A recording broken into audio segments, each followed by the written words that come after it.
Di Islam kita tidak perlu minta izin siapapun untuk beriman. Kita hanya minta izin kepada yang menciptakan kita, Allah Subhanahu wa taala. Masalah orang tua, karena mereka yang menghadirkan kita di dunia, ya berarti kan kita hanya memberitahu, ya apalagi sudah dewasa kan. Kalau sudah dewasa kita hanya memberitahu. Kalaupun orang tuanya menentang, marah, kecewa dan sebagainya, kita boleh menjawab mereka, tapi harus dengan cara yang paling lembut, gitu maksudnya. Cara yang paling lembut maksudnya apa? Supaya mereka tahu bahwa kita sudah menjadi muslim tuh sudah menjadi lebih baik dari sebelumnya. Itu tujuannya. Karena di dalam Islam kita juga ajarannya harus sayang dan hormat pada orang tua. Bahkan kepada ibu 3 kali lebih tinggi daripada kepada ayah di Islam. Karena ibu kan yang mengandung kita, iya, betul. Yang melahirkan kita, yang bertaruh nyawa gitu. Pertaruhannya besar di Pertaruhannya di ibu, bukan di bapak gitu. Ya, itu jadi maksudnya alhamdulillah kalau Kevin sudah menyatakan diri untuk memeluk agama Islam, tapi nanti sama orang tua harus menjaga hubungan baik. Tetap harus jaga hubungan baik.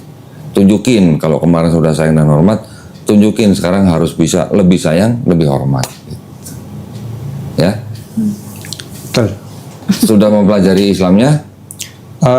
Pelajari masih belum banyak sih sebenarnya. Nggak bisa dibilang banyak ya, karena saya cuman nonton YouTube ya. YouTube. Ya karena YouTube-nya Pak Doniton juga. Oh gitu. Gitu. Tapi belum semua ya. Iya. Maaf nih. Nggak apa-apa. Jadi karena sebelumnya udah pernah nonton mungkin jatuhnya Habib Jafar. Habib Jafar. Alhamdulillah. Kan, sudah baca bukunya Habib Jafar belum? Belum. Cuman terus? dia ada dapat pertanyaan-pertanyaan itu sebenarnya saya dapat jadi kelihatan budaya tata cara hukumnya, aturannya kan dia sempat keluarin di situnya. Jadi nanti gini Kevin, ketika kita memeluk Islam, yang penting kita sudah yakin bahwa Tuhan Sang Pencipta kita itu cuma satu, ya. Allah Subhanahu Wa Taala Esa, oke? Itu yang pertama, yang paling penting. Yang kedua, kita juga beriman bahwa Nabi Muhammad SAW adalah seorang utusan Allah. Itu adalah gerbang kita memeluk agama Islam. Jalan pertama lah. Ya, gerbangnya itu adalah ikrarnya, gitulah, syahadatnya. Di dalam Islam kita mengenal rukun Islam, rukun iman. Nah, yang Kevin nanti harus pahami benar, ini tentang rukun imannya dulu.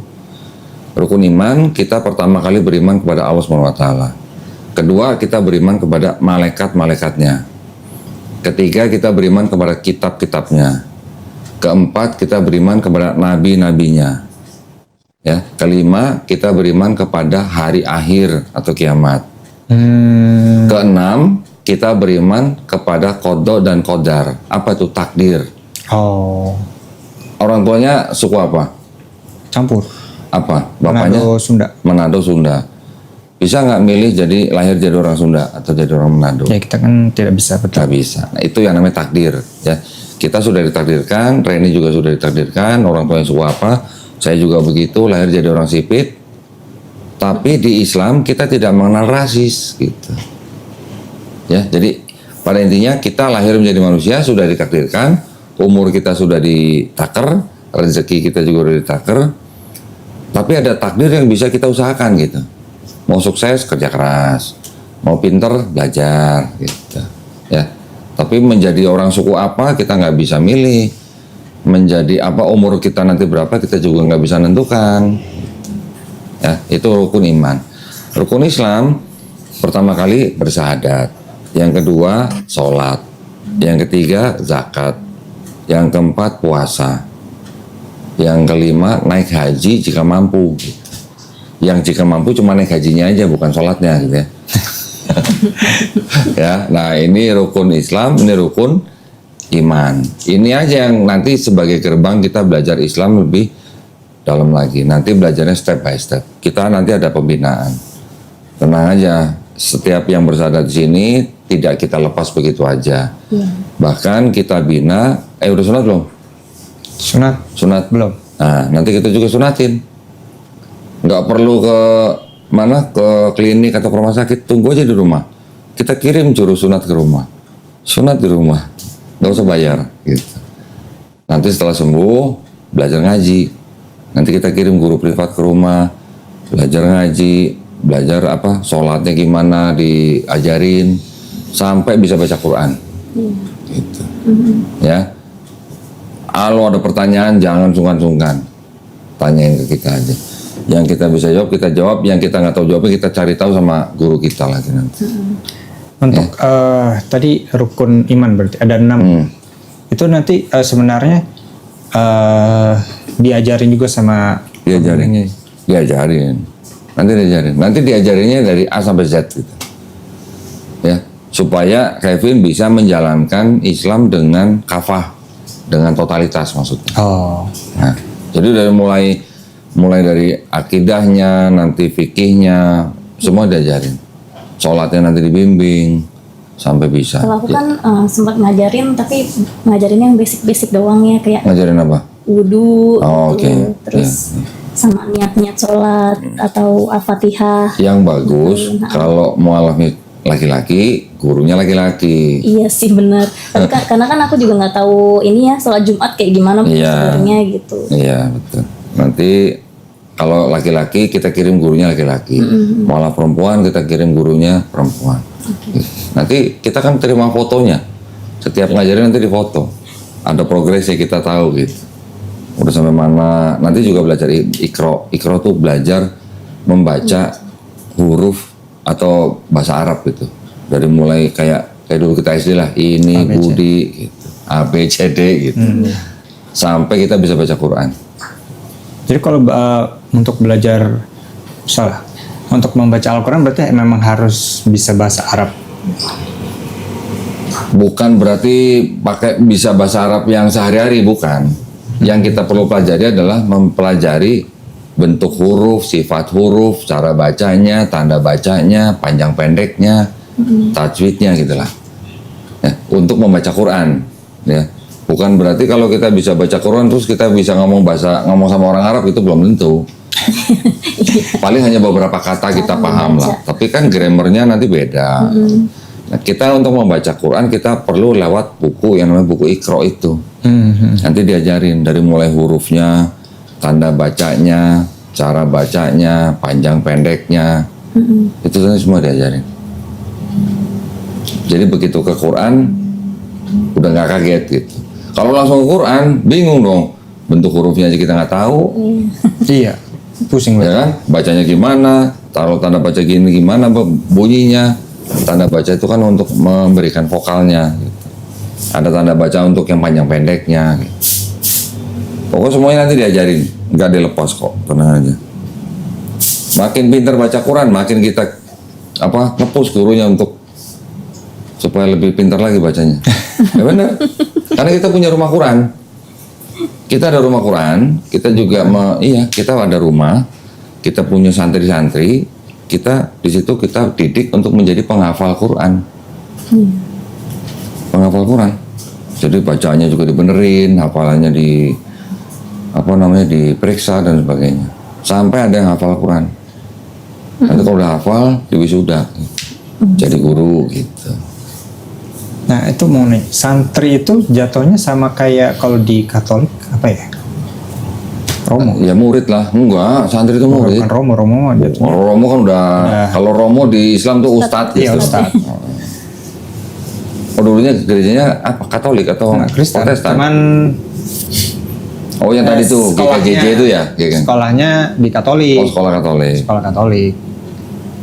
Sekolah Katolik gerejanya GKJJ gitu. Ya. Jadi mau nggak mau kan kalau sekolah Katolik kan ada perayaan ya dengan cara Katolik lah. Jadi mau nggak mau lihat dan tahu kayak gini. Jadi sekolah di mana dulu? Bogor. Kalau SD Regina Pacis, di SMP SMA Budi Mulia. Bogor. Yang dekat katedral itu. Katedral Bogor yang dekat. Nah saya dulu SD-nya, gerejanya yang di GPIB yang kan ada istana tuh, kan ada tiba-tiba muncul satu gereja nyempil Di dalam istana enggak. Di luar. Di luar. Oh, di pinggir. Di pinggirnya, jadi seberang-seberangan sama SMA 1 Bogor. GPIB ya. GPIB. Iya dah. Pernah dipaksa nggak sama Reni suruh masuk Islam? Enggak ya? Enggak kan? Bukan dipaksa sih bahasanya. Oh, bukan dipaksa, ditantang. Diarahkan. Oh, diarahkan. Dikenalkan. Oh, dengan dikenalkan. Kalau paksa terlalu kasar gitu. Karena di Islam tidak ada paksaan. Ya. Islam tidak boleh memaksa orang untuk masuk Islam. Kita mengajak boleh, tapi nggak boleh memaksa. Sebenarnya kan dari awal kan ngasih pilihannya. Jadi kalau mau lanjut pacaran kayak gitu, aku nggak akan pindah gitu. Tapi kalau misalnya Kevin yang nggak mau pindah, ya nggak apa-apa, nggak usah lanjut gitu. Aku bilang gitu. Ya. Waktu awal-awal kan ya. Jadi sebelum semakin jauh ya mendingan nggak usah dilanjutin gitu. Iya, benar. Tapi kan itu kan pilihan Kevin kan. Benar. buat ini. Iya. Karena memang semua agama yang ada di Indonesia semuanya melarang nikah beda agama, termasuk Kristen Katolik. Ya, Semuanya. Sebenarnya pertimbangannya bukan karena beda agamanya itu sih, bukan karena secara hukum itu juga mungkin iya, tapi alasannya juga karena ya nggak mau Iya. paksaan gitu, jangan karena maunya sama aku, akhirnya dia pindah, tapi dia harus mempelajari dulu, karena kan banyak kasus nanti pas lagi di tengah-tengah terus balik lagi ke agama yang sebelumnya gitu, aku nggak mau kayak gitu. Betul, banyak terjadi begitu. Bolosnya bolak-balik begitu bisa. Ya namanya di Indonesia kan bukan negara yang menjalankan syariat agama tertentu, ya kan? Indonesia kan negara sekuler. Jadi ketika orang diberikan hak untuk memeluk agama pilihannya, ya kapanpun dia bisa ganti-ganti gitu. Tapi kan untuk mengganti keterangan agama di KTP kan ada syaratnya. Syaratnya apa? Ada surat keterangan dia pindah agama dari instansi tertentu gitu. Masuk Kristen ya harus ada surat baptis atau apa. Masuk Islam ada sertifikat mualaf. Baru dia bisa ganti keterangan agama di KTP. Beda sama di Malaysia mungkin. Malaysia orang masuk Islam bisa, tapi keluar nanti dulu, prosesnya panjang gitu.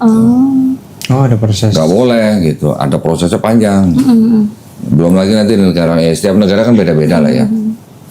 Tapi maksudnya gini, tidak hanya agama yang melarang nikah beda agama, tapi negara juga melarang nikah beda agama. Ada Undang-Undang Nomor 1 Tahun 74, nggak boleh nikah beda agama. Ya, jadi memang negara melarang, agama juga melarang. Yang mau nggak mau pilih salah satu. Nah, sering kejadian begini. Misalnya cowok Kristen, ceweknya Islam. Untuk menikah, si cowok pura-pura masuk Islam. Itu dia. Setelah menikah, mungkin berapa bulan, atau mungkin ada berapa tahun, atau mungkin sudah punya anak, baru dia balik ke Kristen lagi. Istrinya diancam, mau ikut mau ikut suami nggak, kalau nggak ikut cerai. Nah, yang begitu sering, banyak juga yang begitu. Saya sering dengar kasus begitu gitu. Nanti bahkan udah belasan tahun udah ikut Kristen, nanti giliran pisah si istrinya balik Islam. Ada yang begitu. Datang ke sini, anaknya udah 17 tahun masuk Kristen, balik lagi ke Islam. Ya ada aja begitu. Biasanya kadang kan itu karena faktor dari keluarga ya. Ada yang narik lagi gitu. Iya. Nah, masalahnya ya namanya keluarga. Ketika dengar anaknya pindah agama, belum semua keluarga bisa menerima. Gitu. Betul. Ya, kenapa alasannya? Karena itu adalah agama keluarga gitu. Gak boleh ada yang beda gitu. Padahal di tempat-tempat kita di seluruh Indonesia banyak juga satu rumah, satu keluarga, beda-beda agama juga nggak apa-apa. Kan beda agama bukan berarti harus bermusuhan. Iya, betul. Kalaupun ada perbedaan syariat, yaitu ya saling pengertian. Gitu. Misalnya yang ini nggak boleh makan babi, yang ini jangan sengaja. Saling menghormati aja gitu harus. Toleransi aja gitu ya. Iya. Nah itu yang kadang-kadang memang tingkat penerimaannya di setiap keluarga di Indonesia belum merata. Iya, betul. Makanya ketika ada anaknya pindah ke agama lain, orang tuanya marah, diusir, dicoret dari harta waris gitu misalnya. Yang keluarga Islam juga begitu, ada juga yang begitu, anak yang murtad, dicoret dari harta waris misalnya juga, ada juga. Jadi ya Kompleks ya. kita harus dewasa, memang harus dewasa. Dewasanya dalam arti beda agama bukan berarti bermusuhan. Beda agama bukan berarti nggak bisa satu rumah. Bisa, tetap bisa. Asal saling menghormati gitu kan. Karena kan agama keyakinan ya. Iya. Yang Keyakinan dengan- pribadi, hak asasi. Iya.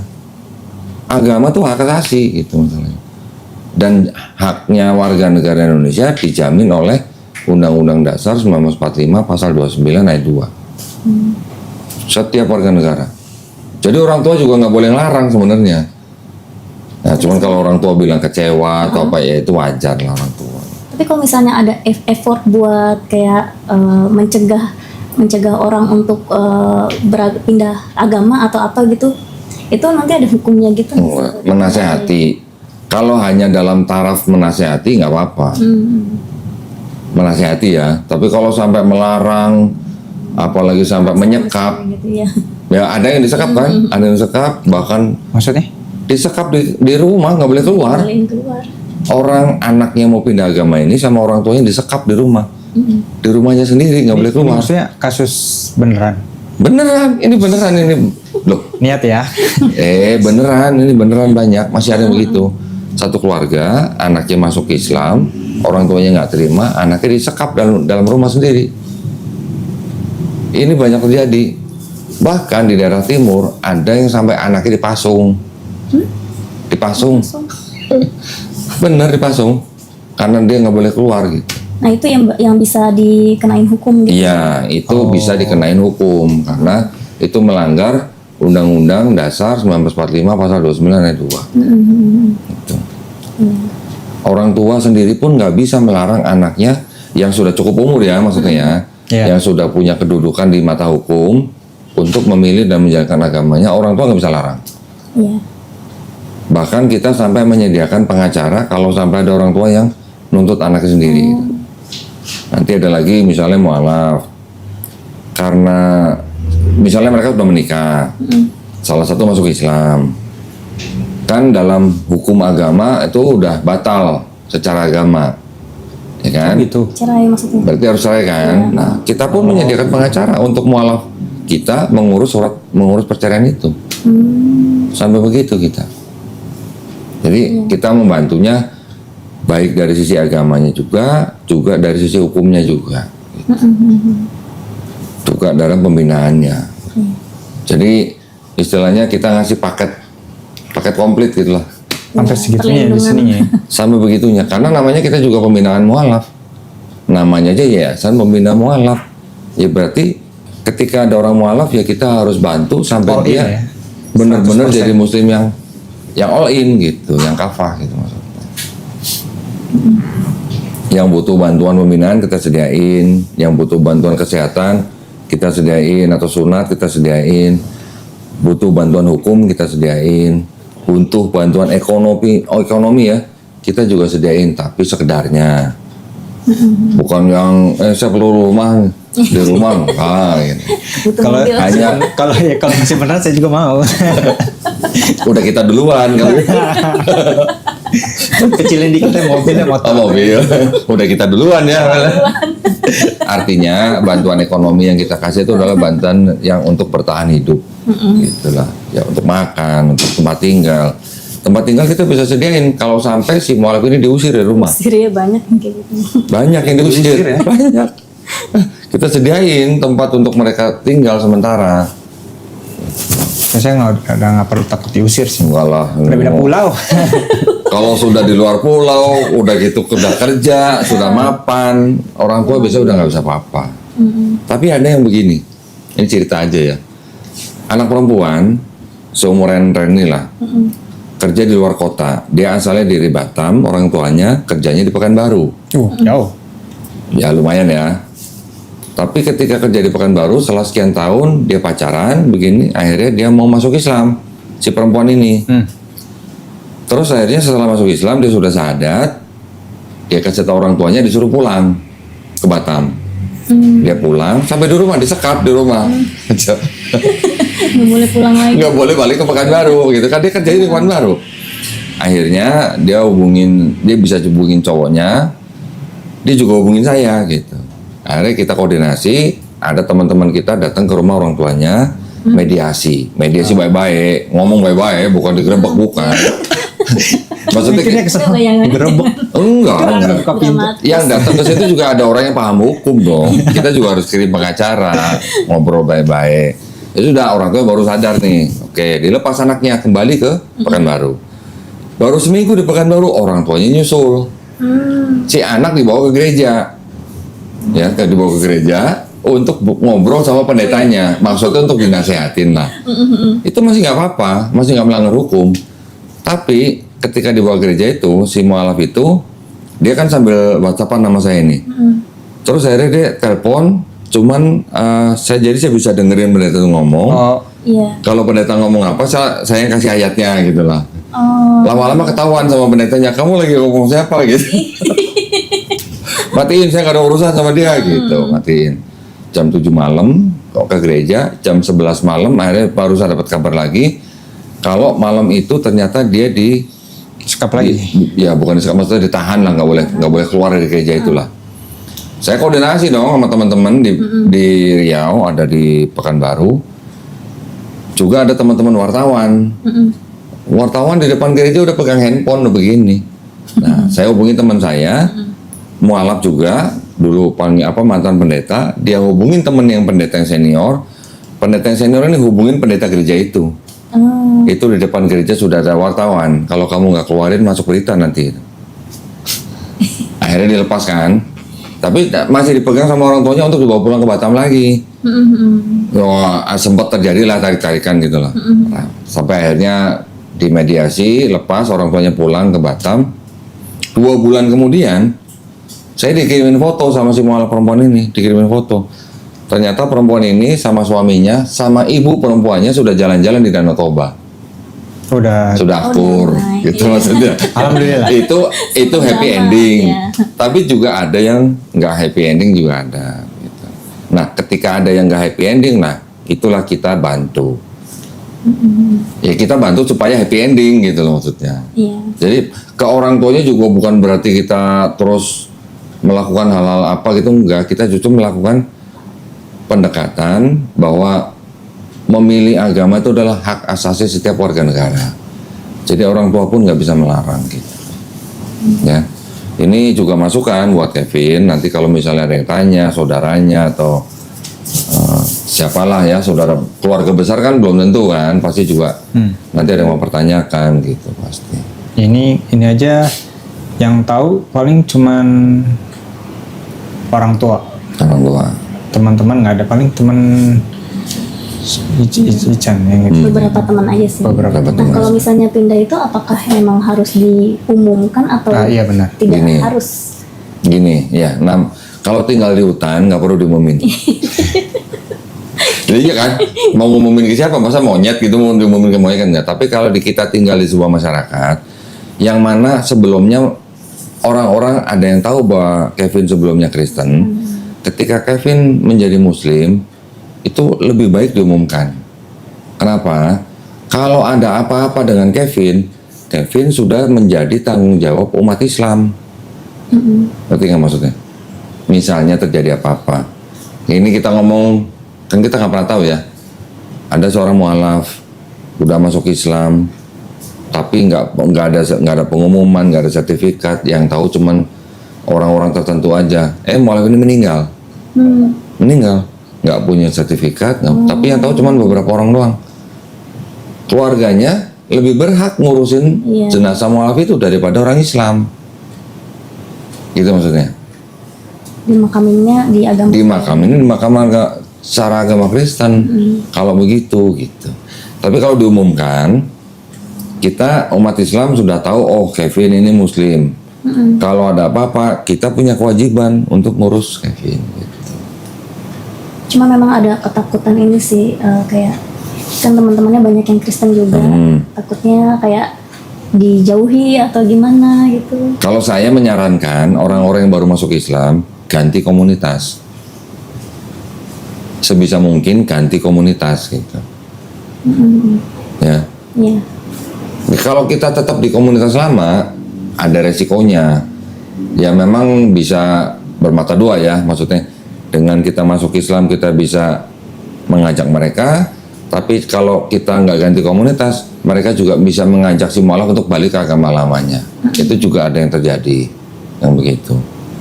Jadi sebaiknya ya tetap menjaga, istilahnya ya jaga hubungan aja, bukan berarti dekat dengan komunitas lama, tapi kalau bisa cari komunitas baru.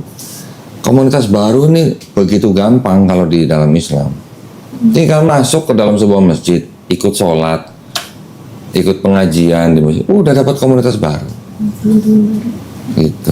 Begitu ikut pengajian udah dapat komunitas baru, gitu kan? Gitu. Mudah. Jadi kalau memang nanti ternyata memang kejadian gitu, itu memang udah resiko gitu ya. Udah resiko. Dan jangan juga terlalu takut apa yang belum tentu terjadi gitu. Kita khawatir, kita mungkin mikir oh ini nanti bakal begini-begini, ya boleh-boleh saja, tapi belum tentu itu terjadi. Jadi overthinking. Banyak yang begitu. Gen Z. Banyak yang begitu gitu. Nah, kalau Gen Z ya mungkin ya. Belum tentu terjadi gitu. Iya. Kita yang sudah berapa ngatasin begitu banyak. Kita yang udah ngatasin berapa banyak kasus. Oh, enggak, ternyata begini aja gitu. Bahkan yang sudah terjadi sekalipun seperti yang perempuan di Pekanbaru itu, akhirnya dalam waktu 2 bulan udah akur, alhamdulillah. Kalau teman-teman kan sifatnya kan nggak bisa, nggak boleh marah-marah. Iya. Temennya mau milih agama lain, masa mau marah-marah, haknya apa gitu, nggak ada hak apa-apa. Keluarga aja nggak bisa. Keluarga aja nggak bisa melarang Iya, gitu, nggak bisa apalagi temen. Marah sih enggak, mungkin lebih ke ngejauh mungkin. Iya, terus kalau mau dijauhin kenapa? Ya resiko. Kita tinggal cari teman yang lain banyak kok gitu. Betul. Nggak ada masalah harusnya. Berarti kalau dalam kondisi dan situasi seperti Kevin ini mah sebenarnya nggak masalah kalau ditayangin di YouTube ya harusnya. Kalau sebenarnya saya nggak masalah, cuman mungkin setelah mungkin setelah menikah. Jadi pengen Setelah nikah. berlangsung bareng. Oh, Beritanya sekalian mau menikahnya kapan? April minggu depan? besok sih, bulan depan. Oh, bulan depan. Oke. Sebenarnya sih setelah menikah atau sebelum menikah, dengan melihat apa kondisi Kevin dan orang tua, apalagi sudah mandiri dan segala macam sih, nggak ada yang perlu ditakutin gitu dengan ditayangkan di YouTube gitu. Kalau cuma komunitas maya itu mah urusan kecil lah itu mah. Cuma Yang mungkin pertimbangannya kan masih belum menikah nih. Takutnya nanti ada kejadian-kejadian apa Ya, gitu. Jadi ya. mendingan beritanya sekaligus gitu. Sekaligus, ya itu juga boleh, itu lebih baik. Ya, Jadi sekalian big news. ya big news. Big news. Apa headline gitu ya? Headline. Ya udah kalau gitu, kalau memang sudah mantap, alhamdulillah, jangan dilama-lamain, kita segerakan. Iya. Nanti kalau mau setelah sadar kita mau ngobrol lagi boleh, bebas, ya.